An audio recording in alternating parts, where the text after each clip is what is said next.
RotaCloud's Pro package gives you access to our Leave Request Rules tool. This helpful tool allows you to set up certain rules around how many people are allowed on leave at any one time, and automatically declines any requests which break your rule. To add a leave request rule, go to your Leave tab and click the Tools menu. From the list, select Request Rules.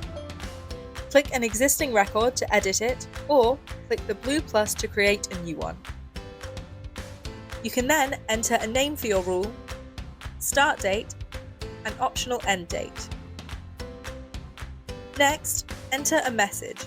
This is what staff will see when their leave request cannot be made due to your rule.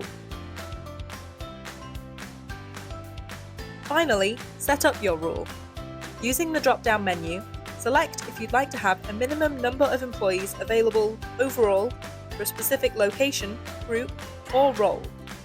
You can then enter the number of employees you need available and the location, group, or role it applies to.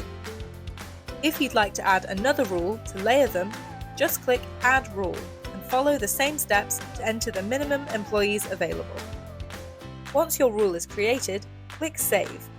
If any staff attempt to request leave which breaks your rule, they will see your request rule message and won't be able to make the request.